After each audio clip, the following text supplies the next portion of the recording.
on va essayer d'être un peu plus régulier dans nos vidéos. En tout cas.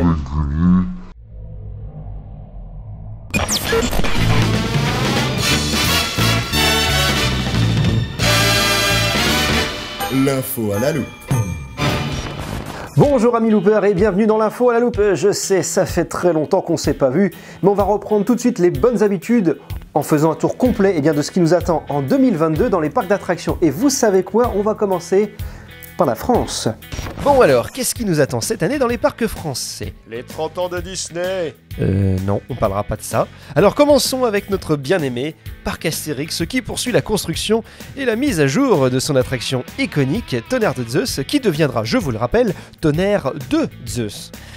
Ouais, c'est pas beau ça comme jeu de mots? Poursuivons ensuite avec Les 30 ans de Disneyland Paris. Non, nous allons partir à Walibi Rhône-Alpes qui annonce la construction d'une nouvelle zone Exotic World. Cette zone rendra hommage à la culture polynésienne avec de nombreux palmiers et autres décors exotiques. Cet investissement de 15 millions d'euros comprendra une attraction familiale de type Watermania conçue par la société Zamperla dénommée Tiki Academy. Et vous pourrez également retrouver dans cette zone un restaurant et 2 aires de jeux aquatiques. En 2024, cette nouvelle zone sera à nouveau agrandie et proposera une nouvelle attraction construite par Intamin. Annoncée officiellement au salon de l'IAAPA 2021 d'Orlando, on attend toujours de savoir ce qu'il en sera. A noter que vous pourrez retrouver la même zone, du moins le même univers à Walibi Belgique, dont nous avons consacré un épisode sur Loop que nous vous invitons à découvrir ce mardi 8 février. On continue avec Les 30 ans de Disney. Mais non bordel, on va au Futuroscope qui annonce du lourd, du très très lourd. On attend cette année l'ouverture d'un nouvel hôtel Station Cosmos qui proposera aux visiteurs un hôtel 4 étoiles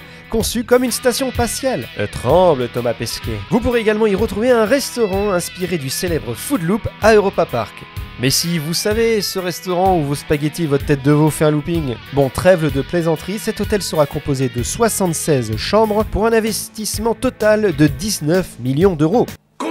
Toujours au Futuroscope, on attend cette année l'arrivée de la nouvelle attraction Chasseur de Tornades, une attraction que j'attends tout particulièrement. Au programme, une expérience totalement inédite mêlant décor réel, spectacle vivant et plateforme rotative dynamique de 120 places. Cette année ouvrira également l'Arena Futuroscope, une salle pouvant accueillir jusqu'à 6000 personnes pour des événements culturels. Et encore en 2024 verra l'arrivée de l'attraction Mission Bermude, une attraction aquatique développée et construite par McRide. A noter qu'il s'agira d'une toute nouvelle technologie pour une attraction aquatique. Et en parlant d'aquatique, l'Aquascope, le futur parc aquatique ultra moderne du Futuroscope, arrivera également cette année-là. Et bien en tout cas avec tout ça, le Futuroscope entend bien basculer dans un nouvel ère, du moins un nouveau futur. Vous l'avez? Alors bien évidemment, je n'ai pas parlé de tout puisqu'il y a encore beaucoup de choses qui nous attendent dans les parcs français. Qu'est-ce que j'aurais pu oublier? Non mais t'as oublié. Non, Mais t'as oublié. Arrête, stop. On enchaîne. Allez, après la France, nous allons ensuite aller découvrir ce qui se passe dans le monde entier au niveau des parcs d'attractions. Je vous préviens, ça va être dense. Je vais essayer d'être le plus complet possible. Ok, let's go. Ok, c'est parti. Efteling aux Pays-Bas vient de réouvrir son iconique attraction Monsieur Cannibal, qui est désormais devenu Sirocco. Un manège de type tasse, comme vous voulez, hein. Mais en tout cas, on va pas se le cacher, c'est super joli. Toujours aux Pays-Bas, à Toverland, qui annonce la refonte d'une partie de son attraction Expédition Zork. Un manège de type bûche, où les alentours et la partie extérieure de cette dernière seront entièrement repensés pour être en cohérence avec l'univers de Maximus Blitzbahn. On fonce en Pologne à Energylandia qui s'apprête à ouvrir 40 attractions et 8 zones. Non, je déconne. Non, cette année ouvrira la toute nouvelle zone Sweet Valley avec notamment Choco Chip Creek, un main train de chez Vekoma, un train de la mine quoi. Mais cependant, on sait également qu'il y aura un autre coaster juste à côté dans la zone qui s'appellera Honey Harbour. Décidément, ce parc nous réserve encore beaucoup de surprises. Fonçons en Italie et où on attend l'ouverture cette année de Jumanji The Adventure construite par la société Zierer dans le parc Gardaland. A noter qu'il s'agira d'une exclusivité mondiale puisque c'est la première fois qu'une attraction Jumanji sera développée. Il a pas un peu morflé The Rock? Allez, direction les États-Unis d'Amérique avec le parc SeaWorld Orlando qui va ouvrir cette année Icebreaker dont les premières images sont arrivées et ce qu'on peut dire c'est que ça a l'air vraiment cool. Toujours à Orlando, à Epcot dans les parcs Disney, ouvrira l'attraction Guardian of the Galaxy Cosmic Rewind, une toute nouvelle expérience avec l'univers des Gardiens de la Galaxie. Vous pourrez également y retrouver le méga giga hôtel Star Wars Star Cruiser. Ouais, c'est comme au Futuroscope mais avec la licence Star Wars.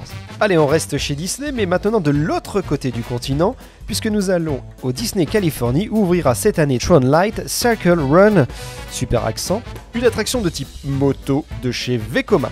Alors, que nous propose Six Flags cette année? Eh bien, au menu, l'ouverture d'un Power Splash de chez McRide à Six Flags Over Texas, attraction idiotique à Walibi dont vous allez pouvoir bientôt retrouver un épisode. Je fais trop de pub? Ok. Un tout nouveau RMC va ouvrir ses portes pour le Six Flags Magic Mountain de Los Angeles, Wonder Woman, Flight of Courage. Et enfin, chez Six Flags Fiesta Texas, ouverture de Dr. Diabolica Cliffhanger, une dive machine de chez Bollinger et Mabillard. Et enfin, pour terminer... Est-ce que tu vas nous parler de Disney? Oui, bon, ok, il va y avoir un nouveau land Marvel à Disney avec une nouvelle attraction Spider-Man, Iron Man, c'est super. Une nouvelle parade avec des amis qui brillent, un nouveau spectacle avec de l'eau, du feu, des lumières et même des drones. Il y aura aussi plein de trucs à vendre en boutique avec des mugs, des jerseys, des porte-clés, putain. Et surtout, la nouveauté que tout le monde attend, c'est la coque Rhino Shield de Disneyland Paris, 30 ans. Voilà, à peine repris, je suis déjà claqué. Bon, en tout cas, Milooper, n'hésitez pas à nous suivre sur cette chaîne YouTube si c'est pas déjà fait. On se donne rendez-vous le 8 février pour aller faire un petit tour en Belgique, à Walibi Belgique. Avec toute l'équipe, on a eu la chance d'y aller et on va vous donner notre avis. En tout cas, suivez-nous sur tous nos réseaux disponibles et on se dit à très bientôt pour de nouvelles aventures sur Loop. Nouvelles aventures, c'est pas facile à dire. Allez, à bientôt.